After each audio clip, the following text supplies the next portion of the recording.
Hi, my name is Wendy, and I'm here to help you learn how to cook.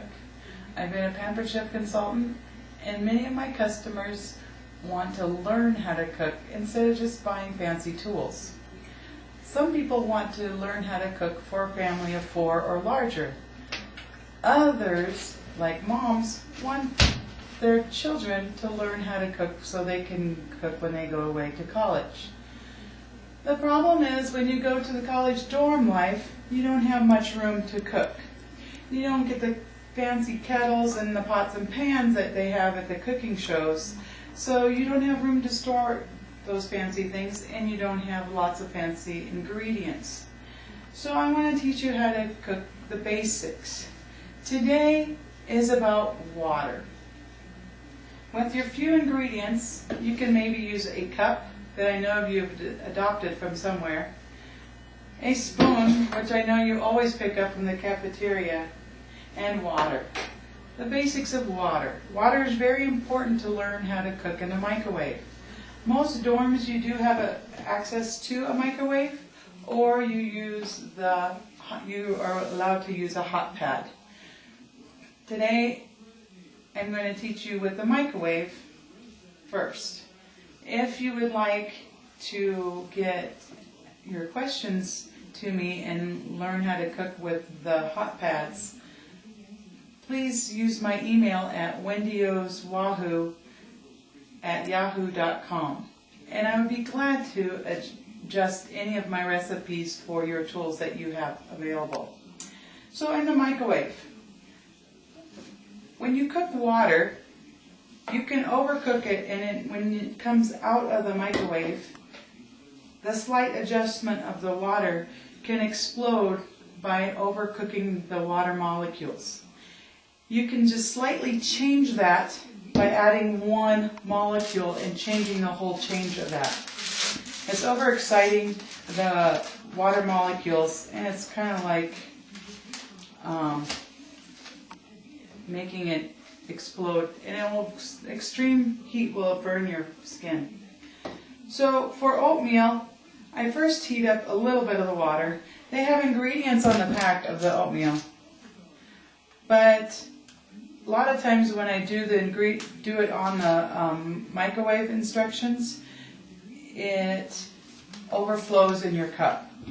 This is a microwave bowl that I am using. You can use it in a normal cup also. And it asks for a half a cup of water. I just added a little bit of the oats just to change it so it won't over steam, because sometimes the microwaves, you forget about them, you put them on too high. And I put it in for at least a minute first. That gets a nice steaming water, almost boiling if not boiling. And I set it in the microwave, let it go. If you put it in the cup and put all your water in it, it tends to boil over and just keep boiling and sticky, and it becomes a huge mess in the microwave. So I add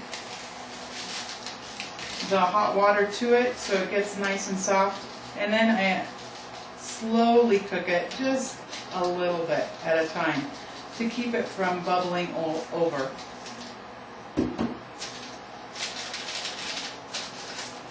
Because of when the water gets hot, the goo from the oats, creates kind of a glue.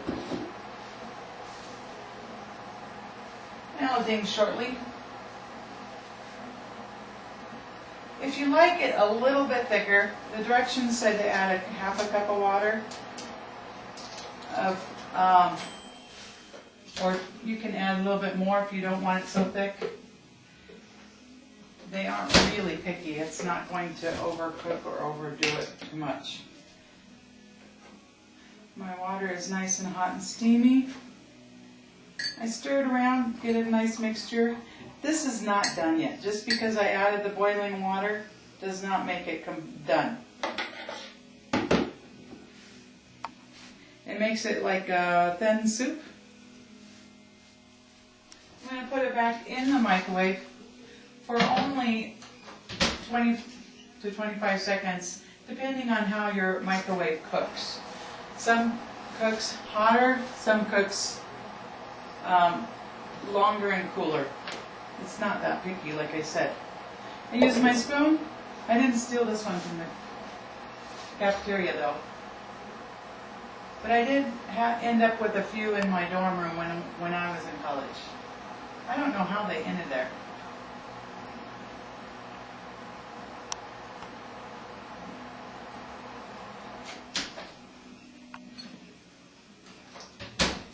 And I can see how it doesn't really cook evenly because it's in the microwave. It doesn't have that convection oven.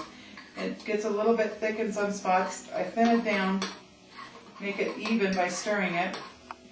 If you like it this thin, you can go ahead and eat it. It's not going to be uncooked and unhealthy at all. I like it a little bit thicker because I like to add milk to mine. So I put it in for another 15 to 20 seconds.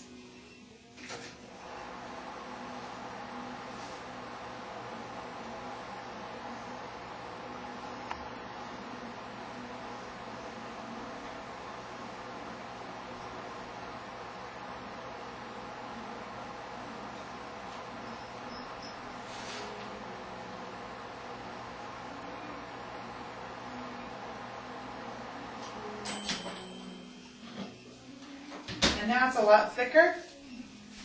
And I will add some sugar, raisins, and some milk, because I like milk in my oatmeal. And it's a nice thick consistency. Really hot right now. It's cool. I let it cool just for a little bit so I can eat it. This was my first basic meal.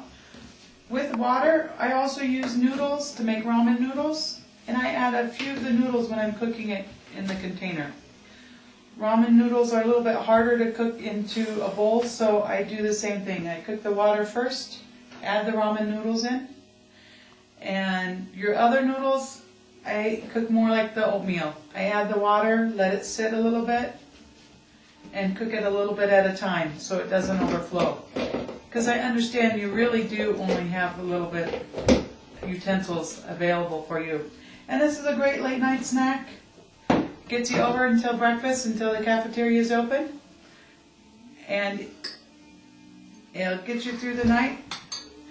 Now, if you would like any other recipes or any other items to learn how to cook, please email me and I will get to you as soon as possible. I will email you back and then I will try to make a show just for you. Thank you for watching. This was Wendy at wendyswahoo.yahoo.com. Thank you very much.